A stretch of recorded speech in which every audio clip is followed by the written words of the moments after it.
Hola, buenas, buenas. Me dispongo acá a grabar el podcast del programa sobre antropofagia. Bueno, más que contestar preguntas, esta vez quiero hacer algunas reflexiones, eh, sobre todo basado en que las discusiones y las opiniones que se virtieron en el chat pues fueron bastante interesantes y estimularon a la polémica más que a contestar preguntas específicas, aunque por ahí también alguna pregunta específica creo que voy a contestar. Bueno, básicamente lo que yo les estaba queriendo transmitir es que efectivamente el tema de la antropofagia guarda una relación muy estrecha con el tema de la dificultosa alimentación a la que pudieron acceder estos pueblos prehispánicos.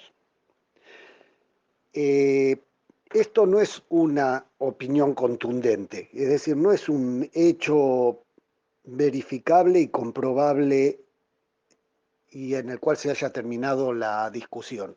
Es más que nada una postura firme, es una postura firme. Desde esta perspectiva, lo que se dice respecto de la otra posición, o sea, la posición que alega que la antropofagia se debe a cuestiones religiosas, ideológicas, cosmovisionales, es que efectivamente las cuestiones cosmovisionales, tanto en este caso como en el de otras situaciones vitales, pues tiende a organizar la solución de los problemas prácticos en un marco imaginario. Es decir, que la misma cultura organiza el lugar de determinadas prácticas a través de símbolos, de relatos míticos, rituales, etc. Entonces, en este caso, concretamente yo lo que estoy defendiendo, mostrando, no es una posición contundente, es que ya en la década del 70 se había planteado esta cuestión de que la antropofagia respondía a vicisitudes alimentarias sobre la base de algunos hechos.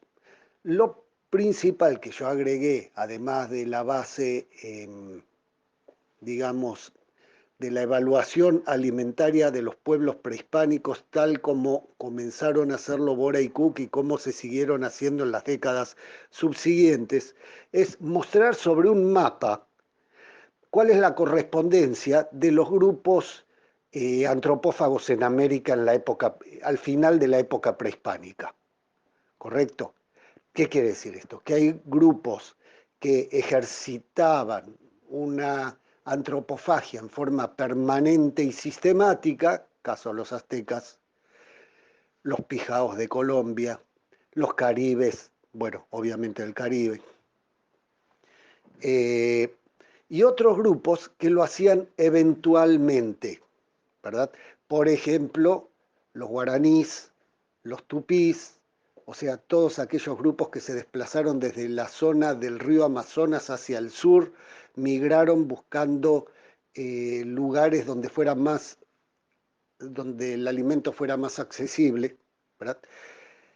Y entonces lo que se encuentra, es decir, esto que yo mostré sobre el mapa no es es decir, no es una idea mía, es una idea de otros investigadores que lo hicieron para zonas específicas de América, sobre todo para la región de Ecuador, donde la línea divisoria entre los incas y los pueblos que quedaban por fuera del dominio inca tenían modalidades alimentarias diferentes que ponían en evidencia este tema. Los que quedaban del lado de los incas no eran antropófagos, los que quedaban por fuera del área que los incas dominaban sí eran antropófagos. O sea, donde se producía el simple hecho de que los camélidos andinos estaban al alcance de la mano, esos grupos dejaban de ser antropófagos, mientras que aquellos que no disponían de los camélidos andinos ya caían en la antropofagia. Bueno, ellos lo que mostraron es esa situación. con bastante precisión, dentro de lo que se puede en una zona donde de hecho hay algunos desconocimientos en otro sentido. Bien, bueno, entonces el tema simplemente queda planteado, la posición es una posición muy firme, no demostrada, no demostrable, solo mostrable, pero que no merece ser descartada así directamente, porque repito, es una de las posiciones más fuertes que existen respecto a explicar la antropofagia.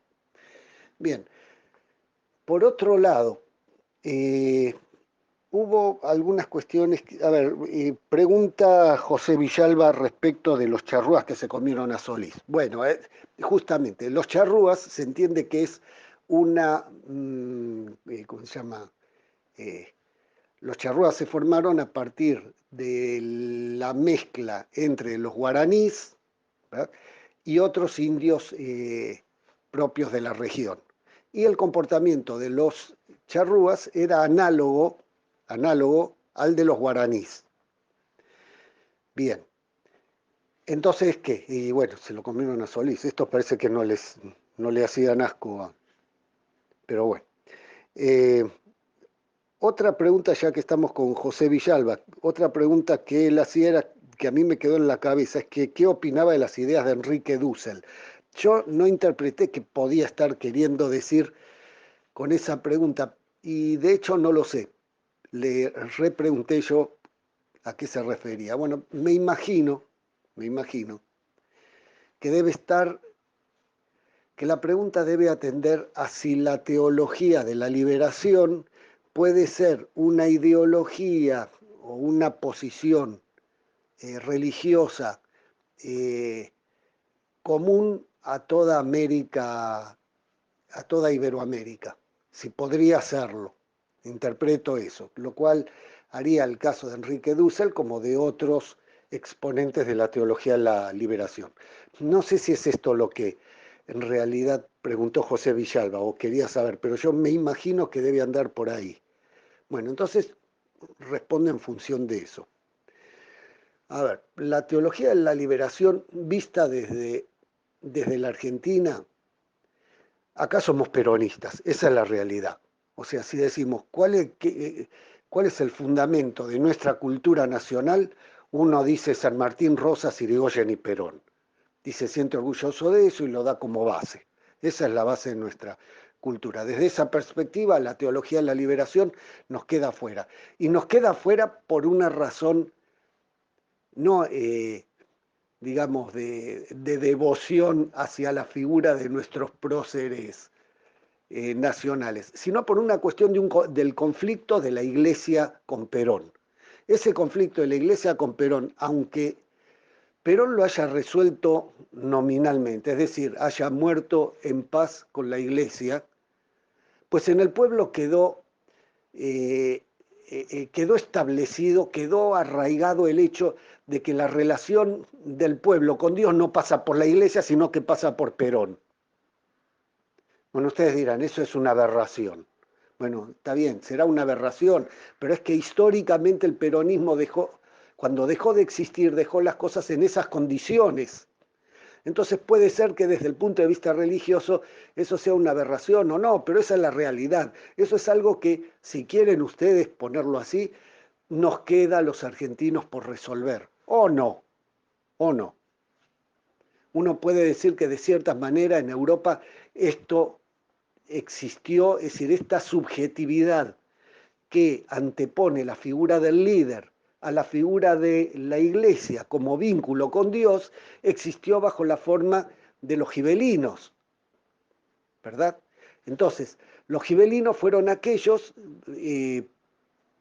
no solo, es decir, esta condición de gibelino, no solo representaba una posición política respecto de la iglesia y del Estado nacional, sino que además engendraba una subjetividad determinada. Los güelfos, lo mismo los güelfos, sus oponentes, ¿m?, también mantenían una subjetividad determinada. Digamos que esto visto desde Europa podría decirse que Los peronistas somos los gibelinos de América. ¿Eh? No es algo desconocido en Occidente esto que nos pasa a nosotros. Bueno, entonces, puestas así las cosas, y en vista que otros pueblos, a ver, ¿qué es lo característico, lo que, si nosotros nos sentimos orgullosos de nuestra condición de peronista, por lo menos una parte de los argentinos, una gran parte de los argentinos? El resto de los países de América, ¿de qué se sienten orgullosos? De su condición de indígena.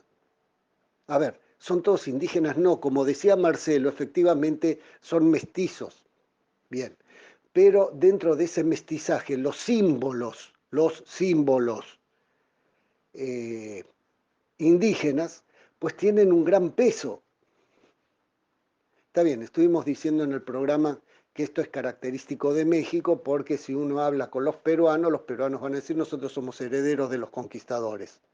Está bien, está bien. Hay variaciones, hay diferencias, pero básicamente si uno quiere encontrar un patrón común de identidad en América Latina en cuanto a que vaya más allá de de la lengua del, y de la religión, pues es la condición justamente de ser los depositarios de los símbolos indígenas a sabiendas de que uno es mestizo.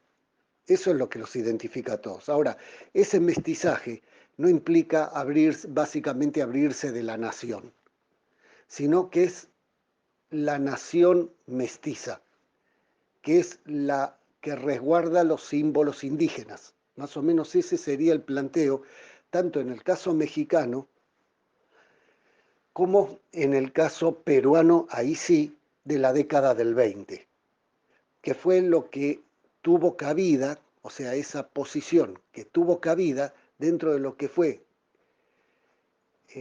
la inspiración de un movimiento nacional o dentro de lo que fue la fragua de un movimiento nacional como fue el aprismo. Entonces, esa condición de indígena, esos símbolos indígenas, mejor dicho, los capitalizó la nación para decirse una nación mestiza que resguarda los símbolos indígenas. ¿Qué tiene que ver la teología de la liberación con todo esto? Pues que la teología de la liberación no responde a estas cuestiones nacionales, sino que responde a la Iglesia. Ellos anteponen la lucha social por encima de la cuestión nacional como lo hace el marxismo. Y en definitiva, si existe una síntesis, esa síntesis no se lleva a cabo a nivel de la nación, sino a nivel de la iglesia. Entonces, ¿a dónde vamos a parar? Vamos a parar a la misma situación que yo les mostré para el padre Castañeda hace ya algunos programas, donde se planteaba, ¿por qué si el padre Castañeda estaba entre los que crearon la nación, perdón, los que crearon la patria rioplatense a la hora de las invasiones inglesas? ¿Cómo es posible que después, cuando hay que dar a la patria una nación, que es en lo que se resume el ideal sanmartiniano, no estuvo con San Martín? Bueno, la respuesta es porque era un hombre de la iglesia.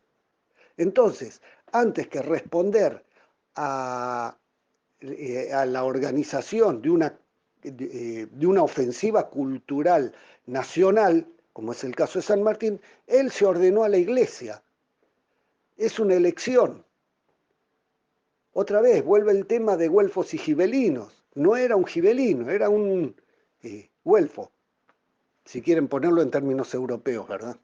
No se corresponde con nuestra realidad, pero creo que es bastante ilustrativo.